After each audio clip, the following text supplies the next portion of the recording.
You haven't started in this game before, but Right. you've been there. What are your impressions of the rivalry right now?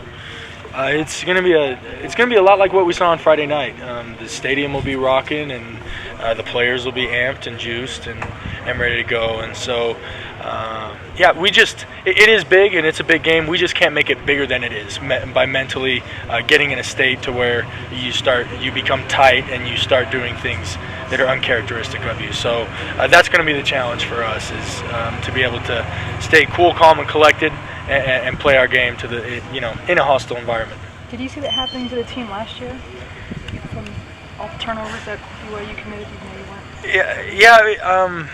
It was difficult last year to keep. I saw it more so from our defense, because they played really well, and we kept giving them the ball back, and they kept having to defend short fields, and then big play after big play, and it's disheartening. As much as you want to be the guy who scratches and claws to the very end, the threshold is only so high. So we hope to, as an offense, to take care of the ball, and we trust in our defense to make plays, and if we can take care of the ball and put together drives, I feel that it'll put us in a position to win the game towards the end. The 7 years it's taken you to get in this position, right? Can you kind of reflect on that journey a little bit? It's just I've learned a lot, and I've played in a lot, been exposed to a lot of different stadiums and a lot of different environments, and none quite like this. But I'm hoping that kind of the body of work, or the culmination of those 7 years, make it so that come walking out on that field on Saturday, I can be nice and poised and calm, and be able to execute our game plan.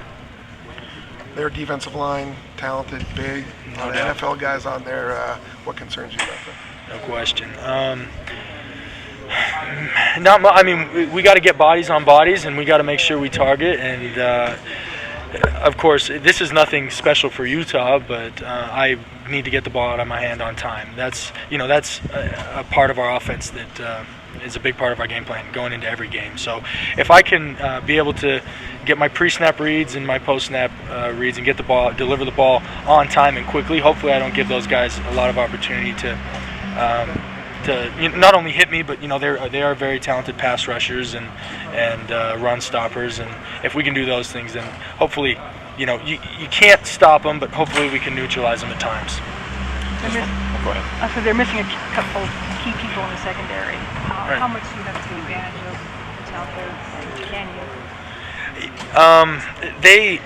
They're very deep. A team like Utah has a lot of talent, and though they may be missing a few guys, I know the guys, from what I've seen on film, the guys they have on the field are definitely adequate and very good players. So we just need to make sure that we're in the right spots. I need to make sure that my timing is on, and accuracy is at a high level, and that'll lead to good execution. So we know they have good players going in, and it is what it is. So we just have to execute our game plan. Just from watching John Hayes on television a little Right. bit, do you think you have some common qualities with him? Kind of a gamer? Yeah, John has been thrown in a lot like me. I don't know him personally at all. I've never met the guy or even been able to say hello to him, but I know he's been thrown in a lot, so I can kind of share that with him, because that's been my role for the majority of my college career. And I know the guy's you can see it in his eyes on TV and stuff that it doesn't bother him, and he stays very cool, calm, collected, and I think that comes from self-confidence in himself. So he is a more than adequate quarterback, and I think we'll be able to lead their offense pretty well this Saturday. You've grown up seeing this rivalry Right. In Utah.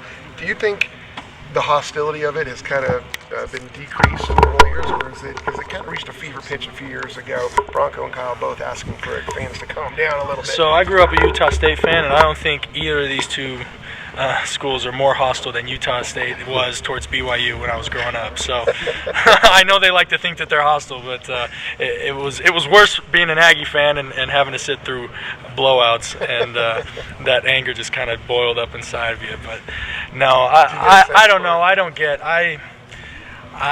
on the internet. I don't read papers. I don't, fans, I'll get, when we have our little fan day or whatever, just do one thing for me, beat Utah. So, I know that's important to our fans, but for us, we know we're playing a quality opponent on Saturday and need to prepare well and then come out and execute. As one of the leaders on this team, do you tell everybody to just forget about what happened last year, or you try to use what happened last year as motivation this year? Well, we are, in preparation for this game, we're watching film from last year, and so guys see it, and obviously it leaves a bad taste in their mouth, but not so much as an emotional motivator, but just from a learning standpoint. Is like, okay, we made these and these and these mistakes, now let's not make them again. And if we can do that, then we'll put ourselves in a good chance, or in a good position. Riley, do you ever wonder what might have been? You were recruited by Utah. Do you ever sometimes wonder what if you had gone and played for Utah? Did ever enter your mind? Yeah, but only to the extent that when I drive home, it'd be about an hour shorter. So it wouldn't be 2 hours; it'd be about an hour 10, and so I could be up on the lake a lot quicker. You know what? I've thought about it, and I wouldn't get guff for growing my hair long if I was up there. But beyond those two things, I haven't given much thought to it.